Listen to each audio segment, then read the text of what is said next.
నమస్తే అని బోసుకుమరి. అమరావతి రైతులకు సంబంధించి ఆల్రెడీ 33,000 ఎకరాల భూసేకరణ చేసిన తర్వాత మళ్ళీ 16,000 ఎకరాల భూసేకరణ అంటే ఏంటో ఎవరికి ఏం అర్థం కానటువంటి పరిస్థితి అని చెప్పి చాలా మంది మాట్లాడుతున్నారు. ఒక రకంగా చెప్పాలంటే అమరావతి అంటే అభివృద్ధి అనేది ఆంధ్రప్రదేశ్ యొక్క గుండె. మీకు దీంట్లో వేరే విధానమే లేదు.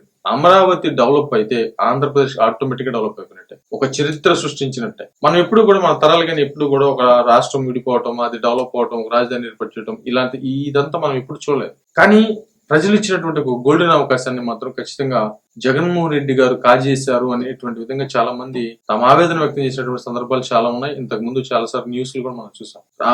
ఆ అమరావతి రైతులు పడినటువంటి కష్టం ఆషామాషి కష్టం కాదు. నేను చాలా సార్లు వీడియో చేశాను, చాలా సార్లు మాట్లాడినటువంటి పరిస్థితులు ఉన్నాయి. అమరావతి రైతుల యొక్క సంకల్పం చాలా గొప్పది.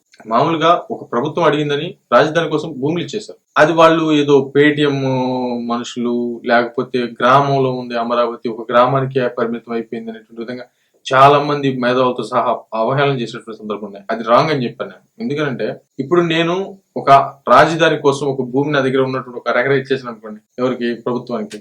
ఎవరికి ఇచ్చినట్టు? రాజధానికి ఇచ్చామంటే ఎవరికి ఇచ్చినట్టు?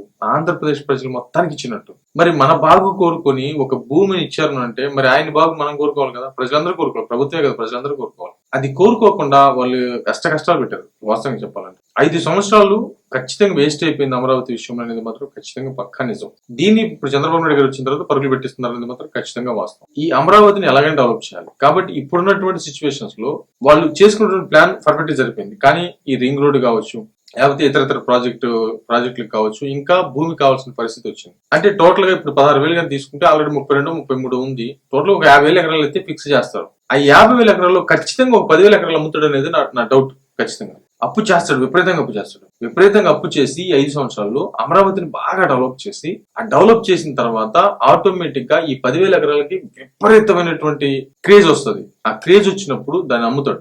నేను అనుకుంటున్నాను, నా లెక్క అయితే అమ్ముతాడు. 50,000 ఎకరాల్లో 10,000 ఎకరాలు ఖచ్చితంగా అమ్ముతాడు. ఆ అమ్మి వచ్చినటువంటి డబ్బులతో అప్పు తీర్చేస్తాడు. అంటే రాజధానికి కూడా రూపాయి పెట్టినట్టు అనమాట. రాజధాని అభివృద్ధికి రూపాయి కూడా పెట్టకుండా రాజధాని కట్టినట్లు లెక్క వస్తుంది. ప్లస్ చాలా వరకు కూడా ఆంధ్రప్రదేశ్ అప్పు కూడా తీరిపోవచ్చు 10,000 ఎకరాలకి నమ్మితే. ఆ లెవెల్ కి అమరావతిని తీసుకురావాలనేది కూటమి యొక్క ఆలోచనగా నా అభిప్రాయం. ఖచ్చితంగా నా అభిప్రాయం. అంటే ఈ భూసేకరణ చేసేటువంటి దాంట్లో ఉన్నటువంటి భూమి సరిపోవచ్చు నా లెక్క అయితే. బట్ ఏంటంటే 10,000 ఎకరాలు అమ్మబోతారు అనేది మాత్రం నాకు ఒక ఐడియా. అది అమ్మితే ఆంధ్రప్రదేశ్ అప్పులు చాలా వరకు తీరిపోతాయి. అంటే ఒక రూపాయి ఖర్చు పెట్టకుండా అమరావతిని డెవలప్ చేసినట్టు అవుతుంది. బట్ ఇది నా అభిప్రాయం. మరేమంటే